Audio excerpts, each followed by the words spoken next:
Oke, melanjutkan pertemuan yang sebelumnya terkait RNN, kita akan melanjutkan ke materi yang baru yaitu terkait LSTM yang mungkin dikenal sebagai Long Short Term Memory. Oke, di sini kita akan membahas terkait mengapa diberi nama LSTM, bagaimana arsitektur LSTM, dan contoh kasus pada LSTM.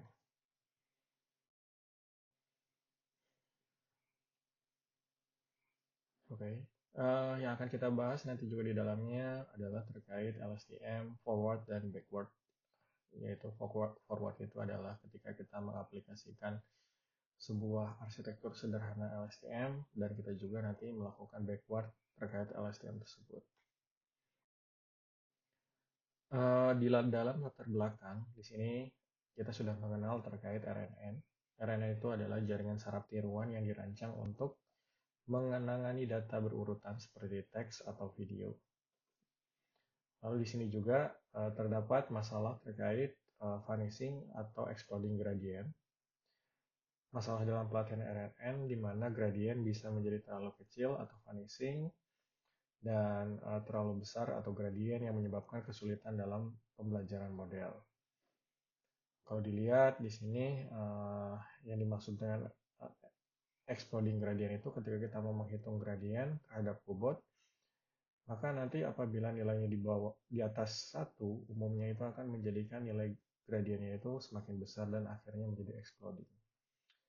Lalu ketika kita mencari gradien, di mana gradiennya itu mendekati angka 0, gradiennya itu seakan-akan dia itu mendekati 0 atau menghilang.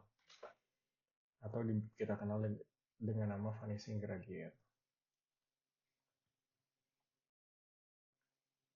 Oke, sedikit membahas lagi terkait vanishing dan exploding gradient. Di RNN, kita melihat bahwa penggunaan loop atau umpan balik untuk menyimpan informasi dari langkah sebelumnya. Jadi kita di RNN itu informasi dari sekarang itu diperoleh dari data dipengaruhi oleh data yang sebelumnya.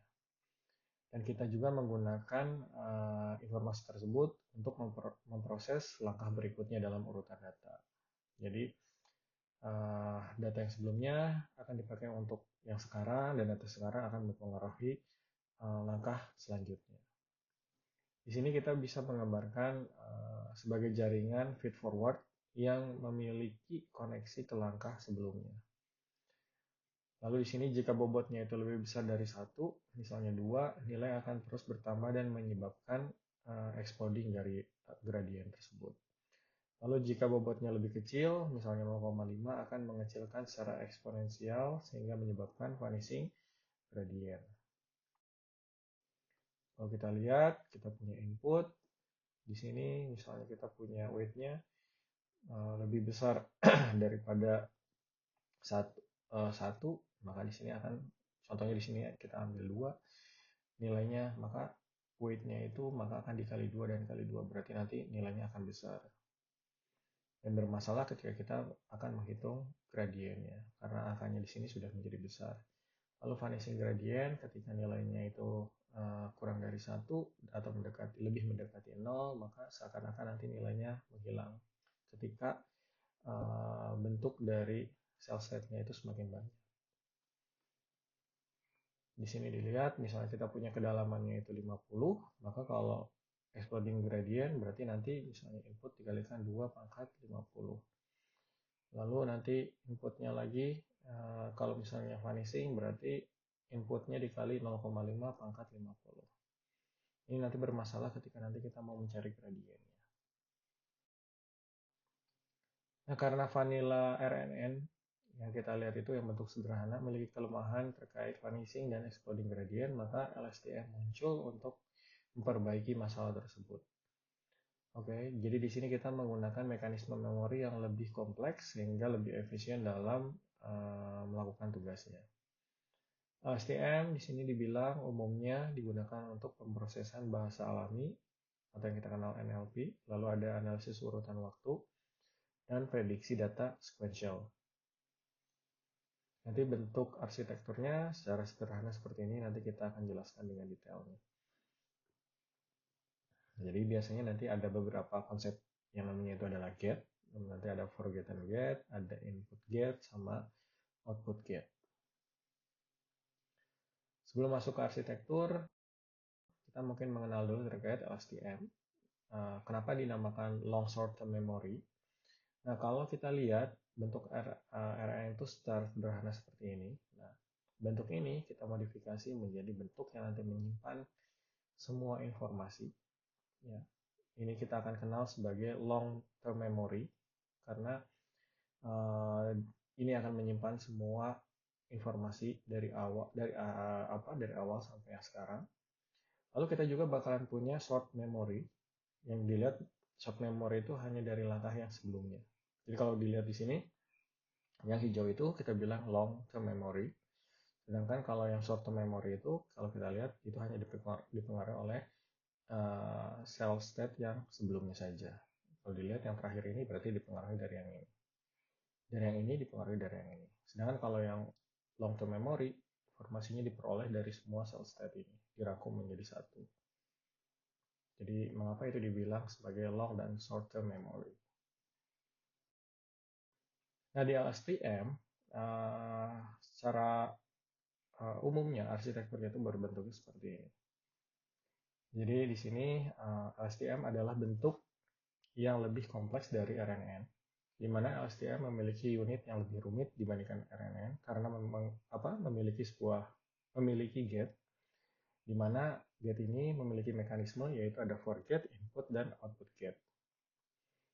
Nah kalau dilihat di sini long term memory biasanya kita bilang sebagai cell state, short term memory kita bilang sebagai hidden state. Di sini nanti ada yang di sini kita kenal sebagai forgotten gate, lalu yang di sini sebagai input gate, dan yang di sini sebagai output dari si gate-nya.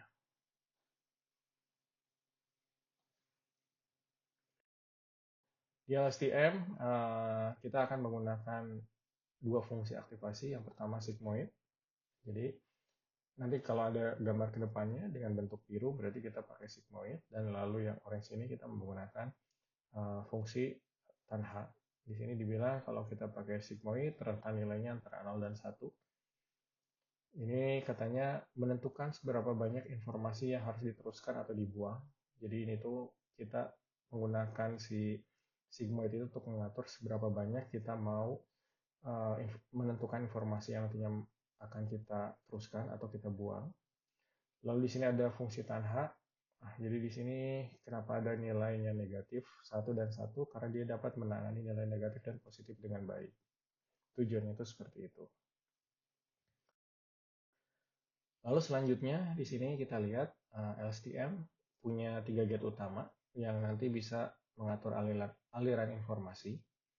Yang pertama itu ada forgotten gate. Forgotten gate itu tujuannya adalah memutuskan informasi lama yang harus dibuang atau dipertahankan.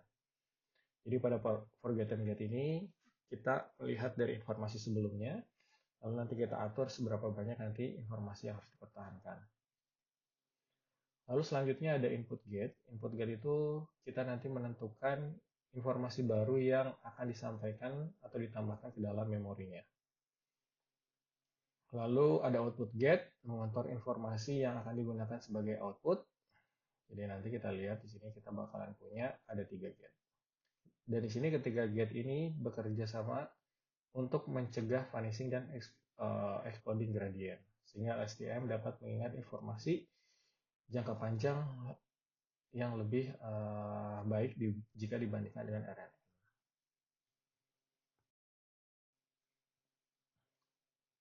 Nah, kalau dilihat di sini kita akan mempunyai bentuk lainnya seperti ini. Ada C1, CT-1 artinya kita punya cell state informasi dari cell state sebelumnya, lalu HT-1 ini adalah hidden state sebelumnya. Tadi juga dibilang cell state itu adalah sebagai long term memorinya, lalu HT-1 sebagai short term memorinya. Konsepnya itu seperti itu. Untuk perhitungannya di sini dibilang informasi dari cell state ini ya kan akan diatur seberapa banyak dia itu akan dilanjutkan. Makanya kita menggunakan di sini itu ada forgotten gate. Di mana di forgotten gate ini kita pakai fungsi sigmoid. Jadi nanti hasil dari sigmoid ini akan menentukan seberapa banyak informasinya nanti diteruskan. Lalu dari sini input get ini sejauh mana nanti informasinya akan ditambahkan ke dalam si cell state-nya. Di mana di sini kita akan melakukan penggabungan antara nilai yang ada di hidden state dengan nanti nilai yang diperoleh dari si X-nya atau dari inputnya. Oke, kalau dilihat di sini dalam bentuk vektor ya kita bakalan lihat bahwa nanti kita bakalan punya I itu adalah untuk input gate-nya, F itu untuk forgotten gate-nya, dimana di forgotten gate-nya dan input gate-nya kita pakai sigmoid, lalu di output gate-nya juga kita pakai sigmoid.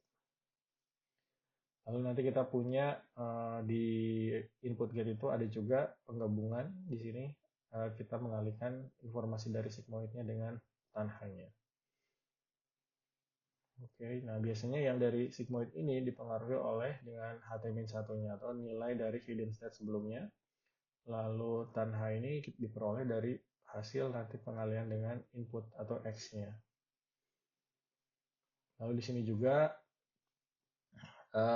nilai yang tadi sudah kita jumlahkan, hasil dari cell set-nya akan dimasukkan ke dalam tanha, lalu diatur sebagai seberapa banyak informasi tersebut akan menjadi output-nya atau HT-nya. HT ini juga akan menjadi nilai untuk short term selanjutnya.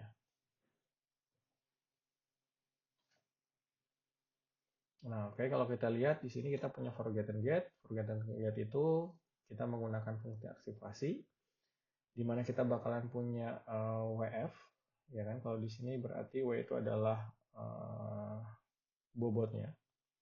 Bobotnya yang nanti akan dikalikan dengan HT-1 dikalikan dengan XT ditambah BF. Ya kan, kalau di sini kita lihat B itu biasnya berarti bias dari si F-nya. Misalnya kita bilang ini itu adalah F-nya, berarti kita bakalan punya nanti hasil dari HT-1, ya kan, nanti dikalikan dengan W, ya kan, berarti di sini kita bakalan punya bobot, ya kan. Lalu nanti XT-nya juga bakalan dikalikan dengan sebuah bobot, lalu nanti hasilnya ditambahkan dengan bias, udah gitu kita masukkan fungsi aktivasi. Lalu ada fungsi input, di mana fungsi input ini akan dipengaruhi juga oleh nilai dari GT-nya atau di sini CT. Nah, ini adalah nanti informasinya yang akan kita peroleh itu seberapa banyak. Nanti di sini ada inputnya. Dari inputnya kita tahu, oh ternyata inputnya seberapa banyak yang nanti akan kita tambahkan ke dalam long term memory-nya. Lalu ada output get. Di sini output get, kalau dilihat kita bakalan punya weight dari CO-nya terhadap HT-1 yang ini. Lalu nanti ada terhadap inputnya juga, lalu ditambah dari BO-nya atau ini bias dari si outputnya.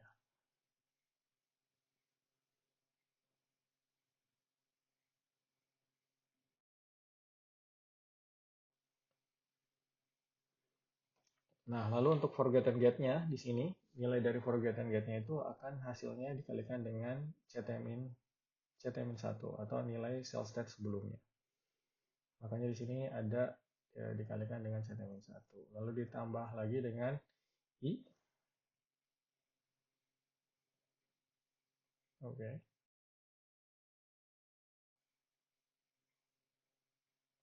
Nah, di sini katanya itu untuk menentukan elemen yang nanti akan di write from the input into the current cell. Jadi nanti berapa banyak informasinya akan dimasukkan ke dalam cell state.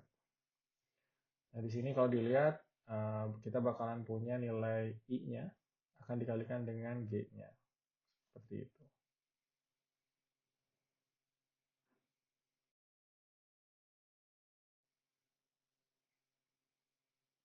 Lalu di sini katanya itu kita nge-update juga nilai cell state-nya dengan melakukan penambahan.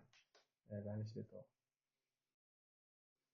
Lalu untuk outputnya diperoleh dari hasil penjumlahan ini dilakukan fungsi aktivasi dengan tanha, lalu dikalikan dengan hasil sigmoid dari W terhadap HT, atau kita bilang ini output get-nya. Jadi dari output get akan dikalikan dengan nilai tanha dari cell state-nya.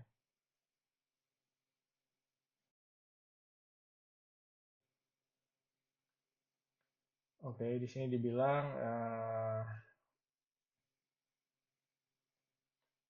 jadi output get ini, hasil hasil output get ini akan menjadi nilai outputnya dari output dari si apa STM-nya.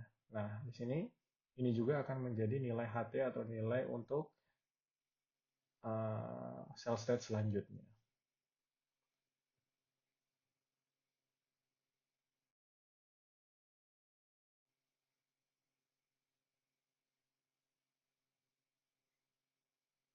Lalu output layer itu tuh nanti akan menjadi sebuah prediction-nya juga. Jadi HT itu adalah prediksinya. Lalu konsep LSTM backward, di sini dalam back pro-nya dari CT ini, akan kita lihat ketika kita punya nilai CT, maka kita akan punya nilai CT-nya itu mundur ke CT-1. Nah, di sini kalau kita lihat, kita tidak melakukan perkalian dengan si bobotnya. Di sini hanya proses penjumlahan dan perkalian. Jadi, kalau kita mau menghitung gradien dari CT ke CT-1, ya kita hanya lihat dari dihitung dengan perkalian elemennya. Karena kan ini bentuknya perkalian kan, perkalian terhadap sebuah F forgotten gate-nya. Nah, nilai FT ini kalau dilihat itu tuh cuma range antara 0 dan 1. Sehingga di sini membantu mengontrol gradiennya agar tidak terjadi exploding dan vanishing gradient. Jadi di sini turunannya itu ya hanya lintasan dari CT ke CT-1. Sedangkan CT-1 nya diperoleh ya ini ketika dikalikan dengan si FT. Nah, proses ini membuat LSTM lebih stabil dibandingkan dengan RNN biasa pada saat back propagation yang panjang. Nah, kalau dilihat bentuknya seperti ini. Jadi kalau kita punya banyak cell state, ya berarti kita hanya memundur, mundur, mundur, mundur. Itu seperti itu. Jadi nanti nggak ada nilai misalnya nilai W atau nilai bias yang dipengaruhi oleh nilai cell state sebelumnya. Gitu. Kalau di RNN kan sering terjadi seperti itu. Jadi kalau kita bilang di LSTM backward ini, kita bakalan punya uninterrupted gradient flow atau ignoring forget get. Jadi di sini kita jalurnya itu kayak jalur terus saja gitu.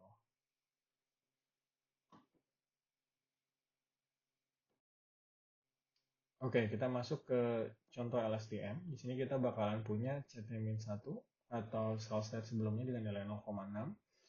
Lalu kita punya HT-1 dengan nilai 0,5. Itu adalah hidden state sebelumnya. Lalu kita punya U. U itu menyatakan bobot dari hidden state-nya. Ada UF itu dari forgotten gate. UI dari input gate. Lalu di sini UC, ya kan? Di sini kita bakalan punya UC juga. Di sini UC itu menyatakan untuk bobot yang nantinya itu kita bakalan hitung untuk menentukan seberapa banyak informasi yang kita akan gunakan. Lalu di sini kita punya UO. UO itu adalah bobot untuk outputnya. Lalu B, F itu mewakili B itu mewakili biasnya. Nah, kalau kita punya bentuk sebuah bentuk cell state yang seperti ini, kita lihat di yang biru ini berarti kita menggunakan sigmoid, ini juga sigmoid, ini tanha, ini sigmoid, dan ini tanha. Untuk forward pass itu lebih simpel, biasanya forward pass kalau kita lihat ya kita tinggal masukin aja proses perhitungannya. Kalau dilihat kita bakalan menghitung beberapa. Yang pertama forgotten gate itu ya tinggal kita hitung dengan cara bobot yang ada di F dikalikan dengan inputnya ditambah dengan UF berarti bobot untuk hidden set-nya ditambahkan dengan bias pakai function sigmoid. Kita dapat nilainya mendekati seperti ini. Lalu untuk input get tadi dibilang berarti kita bakalan menentukan seberapa banyak informasi yang akan diteruskan. Dengan menggunakan sigmoid kita bakalan dapat 0,71 dari sini. Lalu kita bakalan menghitung kandidat cell state-nya. Jadi di sini kalau tadi yang sebelumnya di input get-nya itu kita tahu oh seberapa banyak informasi yang nantinya itu akan kita jadikan input persentasenya. Nah, sekarang kalau ini kandidat cell state-nya itu akan ditambahkan sebanyak berapa. Dan di sini katanya itu nilainya dengan menggunakan tanha WCXI, berarti ini adalah weight dari kandidat selnya. Di sini dibilang ditambah dengan U-nya itu bobot terhadap hidden state-nya, lalu ditambahkan dengan biasnya, pakai aktivasi tanha nilainya 0,7. Oke, dari sini kita bakalan punya nilai 0,7. Setelah itu kita hitung cell state update-nya. Cell state update-nya itu berarti tadi kita bilang bahwa dari forget and get kita udah dapat informasinya adalah 0,68 dikalikan 0,6 di sini. Karena kan tadi dibilang hasil CT-1 dikalikan dengan hasil dari forget and get. Kita tahu seberapa banyak informasi yang akan diteruskan. Lalu untuk kandidat state-nya itu adalah ditambahkan dengan nilai yang ada di input get. Nah, input get tadi itu adalah hasilnya 0,71, lalu kandidat cell state-nya 0,7, lalu ditambahkan. Ini kalau kita lihat, kalau kita lihat pada gambar itu ya berarti ini adalah bentuk penjumlahan dari setelah forget and get.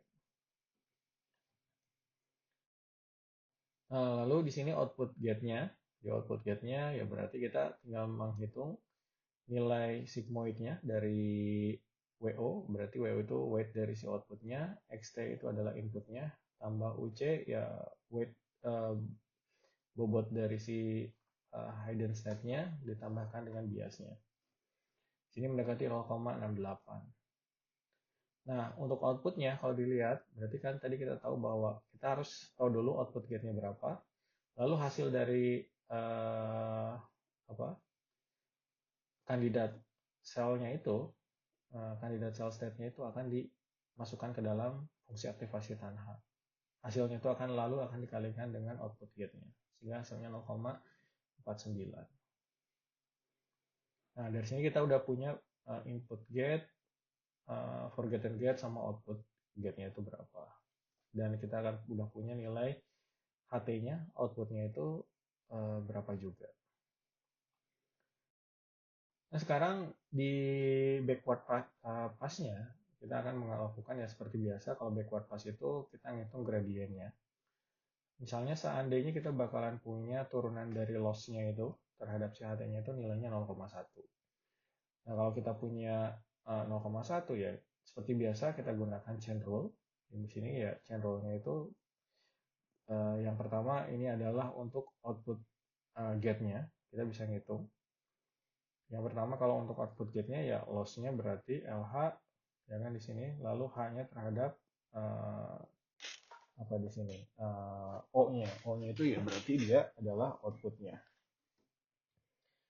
Lalu kalau di sini dilihat dari forward pass, nanti kita bakalan punya bentuk seperti ini. HT itu adalah O dikalikan dengan tan H, sehingga nanti turunan parsial dari HT terhadap output itu ya sama aja kayak tan dari si CT-nya. Nah, kalau kayak gitu gimana? Ya berarti nanti kita ketika akan melakukan turunan parsial L terhadap O, ya berarti nanti tinggal tan H-nya dikalikan dengan nilai turunan dari si turunan parsial L terhadap H-nya. Di sini kan misalnya 0,1. Ya berarti di sini 0,1 dikalikan 0,72. Lalu chain rule untuk cell set juga sama seperti ini. Selanjutnya ini backward pass-nya. Nanti kita akan hitung masing-masing. Jadi akan banyak yang kita hitung. Misalnya ada weight untuk forgotten-nya, W untuk output-nya, W untuk input-nya, dan seterusnya. Ada U-nya juga, lalu ada B-nya juga.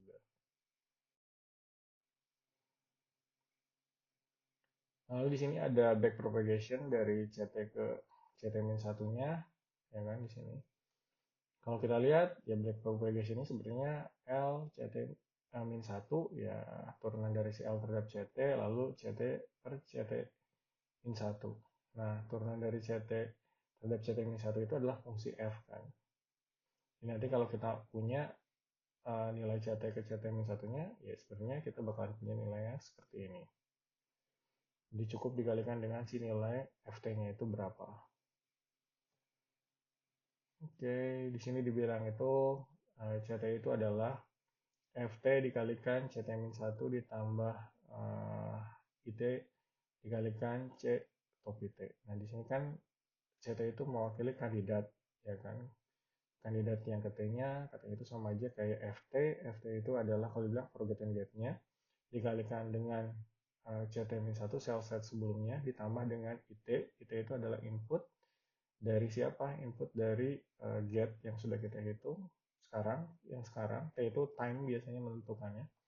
Lalu dikalikan dengan kandidat selnya. Nah, di sini. Sehingga nanti kalau kita punya turunan parsial dari CT terhadap CT-1, ya hasilnya itu adalah FT-nya. Maka nanti kita bisa nyari turunan parsialnya itu adalah untuk turunan parsial L terhadap CT-1, ya nanti bentuknya seperti ini.